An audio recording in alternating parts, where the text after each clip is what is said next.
Hey all, I'm Zach, and this is my dog Aspen.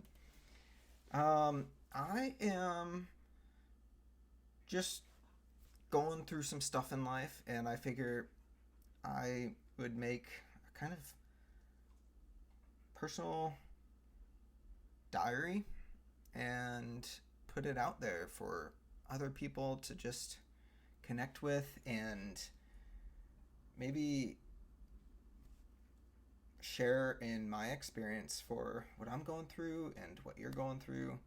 So, a bit about me. I am currently enrolled in a PhD program, and for that PhD program, I'm studying health policy. I'm really interested in the implementation of universal healthcare in the United States. I studied Medicaid expansion in the Affordable Care Act for my master's degree, and I always knew I wanted to go back to school. So after a gap year where I spent a year in San Diego, kind of just playing volleyball as much as I could and learning to surf, I went back up to school, and now I'm just about to wrap up my first year in my PhD program. Uh, One of the interesting things about universal healthcare is it seems like one of those programs that has a lot of critical arguments against it, where people say, how are we going to afford it? And that won't work here. America has too complicated of a system. It's too big here for it to be implemented effectively. But what's interesting with universal healthcare is it's one of the rare situations where you can literally have your cake and eat it too. Where with universal healthcare, you save so much money through the reduction of administrative burdens of just not trying to figure out if someone can go to a certain doctor and if they're insured, and um, the process of getting the right medication that your insurance covers. And there are so many other examples, but essentially, by just going about and saying, as a society, we're just going to make sure anyone who's sick can see the doctor, it ends up being a significantly more affordable system. To put that, or to put some numbers to it, it's about, or the United States spends about 2 times more than any other country per person per year on healthcare. So I think the last time I looked at the numbers, it was something like $13,000 per person per year is what the United States spends on our healthcare system. And the next most expensive country per capita only spends something like $7,500, but the vast majority of them spend less than that, closer to like 5,000, 5,500.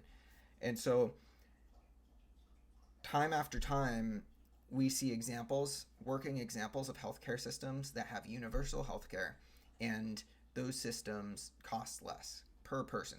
After expanding it to the United States, we could still see that savings. Um, some of the key criticisms when it comes to that, the implementation of universal healthcare, have to do with people that are afraid that their quality of care will go down if we implement a universal system, because there's already a shortage of healthcare facilities and a shortage of doctors. And so people are worried that their quality of care will go down.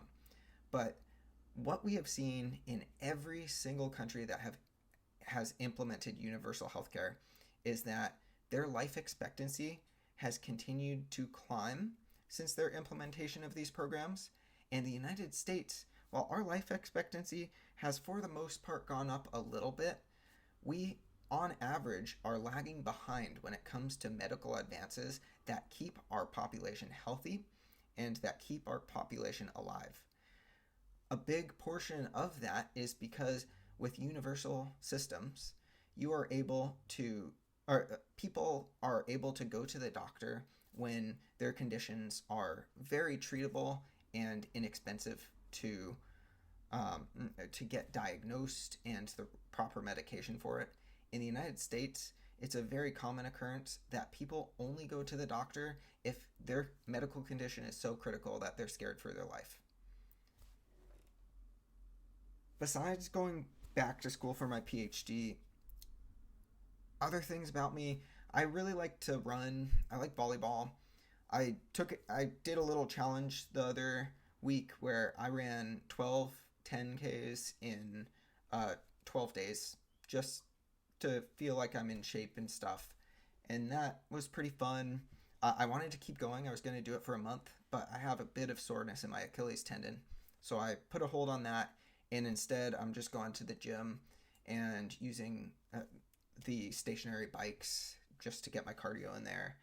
I play volleyball a lot, like I said. So I play or I'm in an indoor league, and I play every Thursday. Um, Besides that, moving back to go to school. Unfortunately, I was dating a really awesome girl over in San Diego, and we wanted to keep things going. But when she visited, I'm going to school in a small town, and when she visited, she just couldn't see herself moving from San Diego to such a small town. And that's understandable, but that's a pretty tough thing to go through.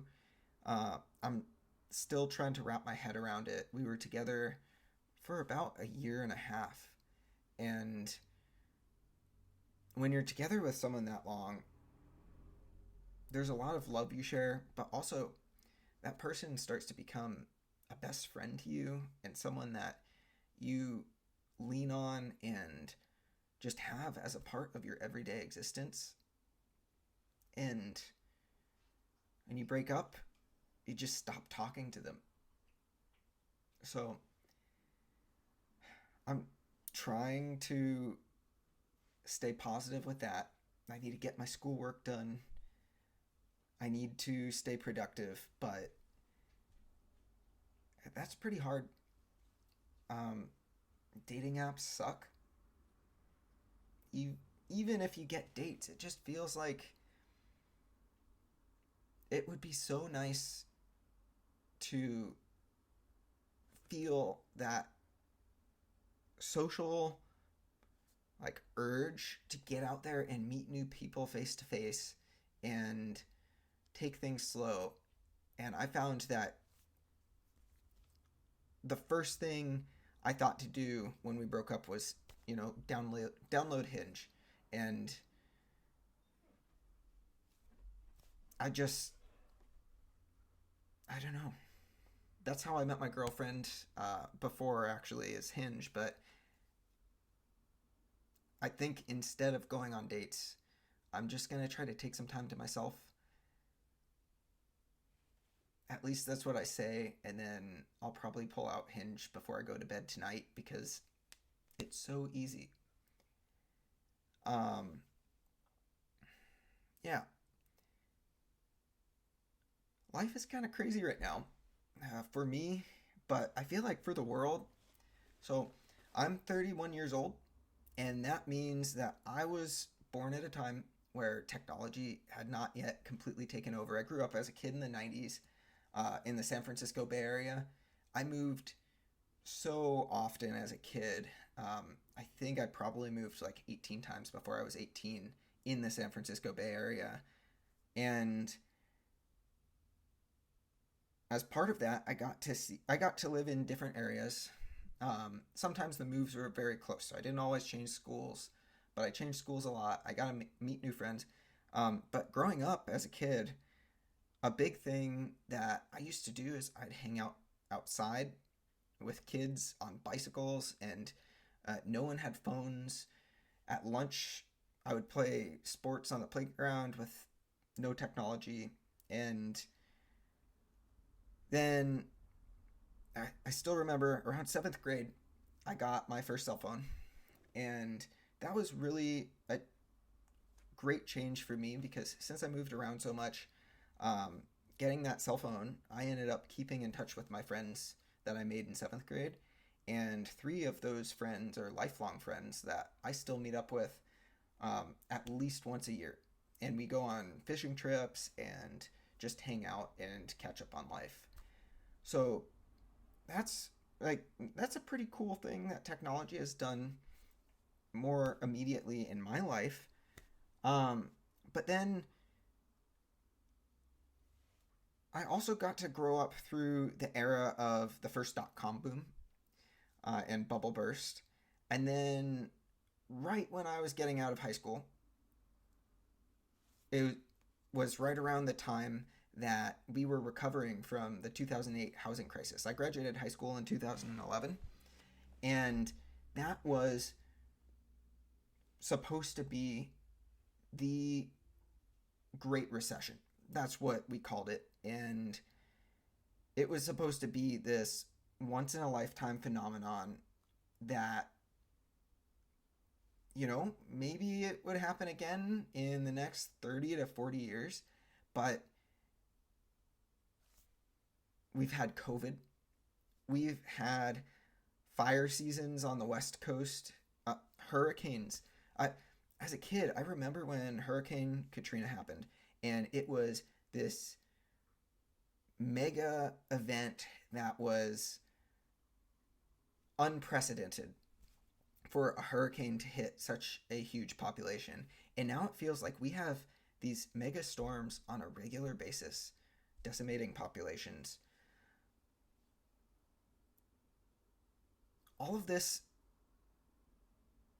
has felt really crazy, and like the world is kind of coming down around us, but also it had always felt like there was some level of decency there where we were in it together and making sure that when people were going through a hard time, we were there to help them out.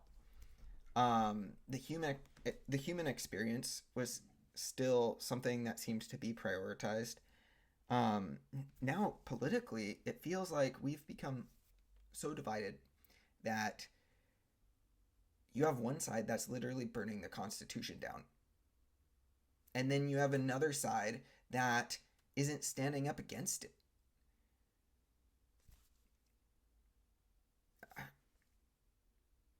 Politically, I am not sure that I can confidently say that the United States is going to be the same country that I grew up in under the same Constitution 5 to 10 years from now. We're isolating ourselves from the world.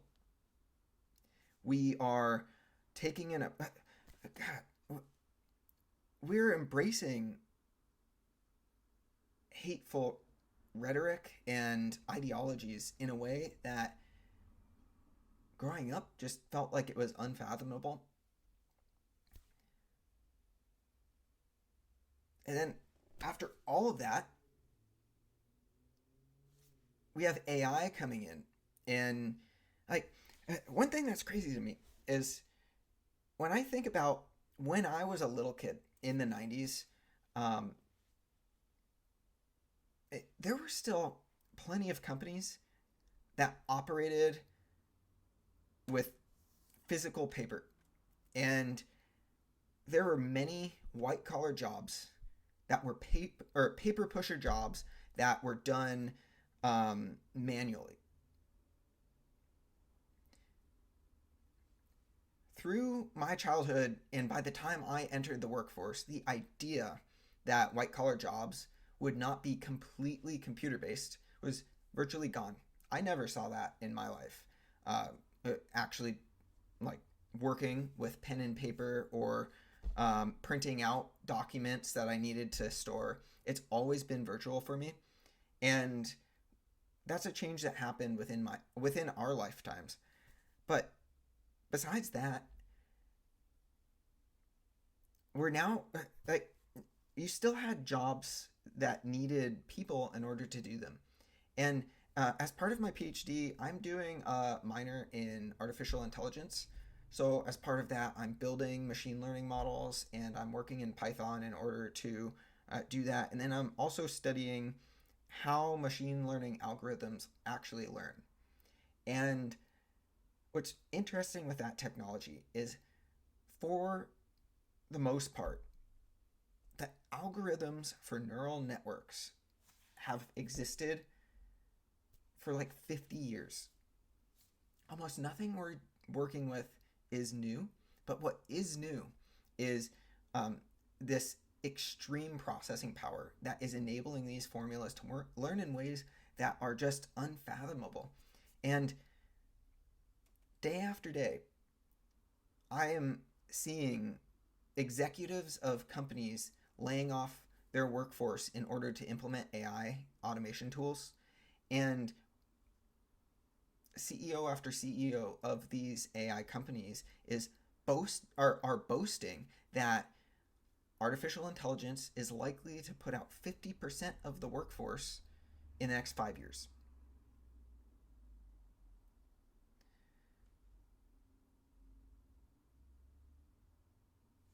That could be something that is absolutely fantastic if I had any remaining faith in our systems that are supposed to uphold prosperity for our nation. But at the moment, it just feels like at every turn, a system that should improve the quality of our lives instead gets used to profiteer and make rich people richer without focusing on how to make society better. These tools are not good, they're not evil, but they are powerful and they can do good. But in a corrupt society, that just won't be the outcome. They will only do harm. And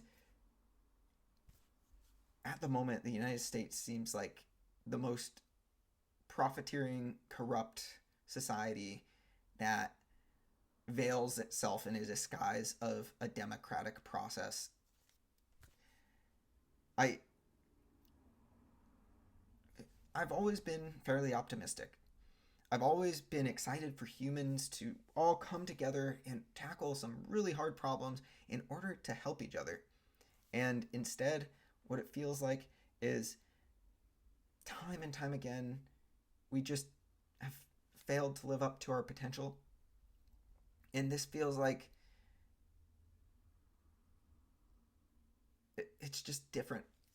Like, once you have artificial intelligence that's actually capable of putting everyone out of work, either we have a universal basic income system, you have universal health care, you make sure that people that want to spread happiness are given the ability to do so, or you go into any list, or you just imagine any of the society ending AI movies that have come out in the last 2 decades, and that seems like maybe within our lifetime, within the next 10 years, we could be in that sort of world.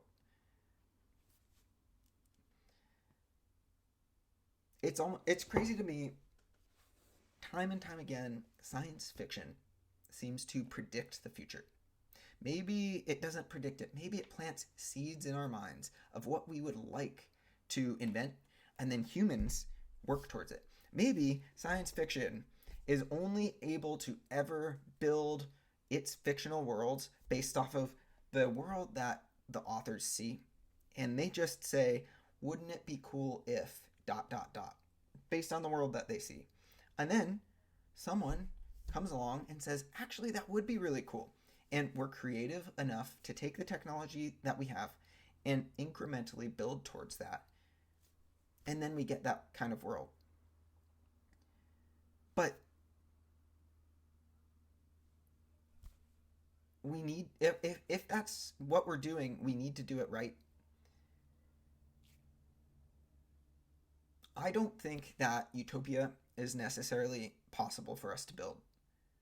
But what I do think is that utopia should always be the goal that we move towards. You have society today, and then you have utopia, a utopian society that's perfect. You can never have a utopian society that's perfect, but you can have today's society and incrementally build smaller and smaller steps until you get closer to utopia tomorrow than you are at today. And I, that's the only way I can think of us moving forward in a way that isn't detrimental to an entire generation of human beings. I I genuinely do think that being born in the early 1990s, I might have bared witness to the most interesting period of all of human history. To go from an age where computers were not in every household to an age where all of society is run by algorithms, all all within a 30-year period.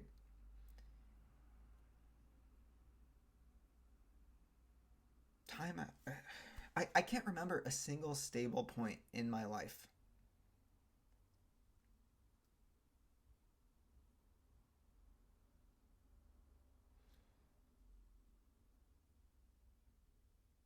Yeah. So I if you made it this far into the video, I really appreciate it.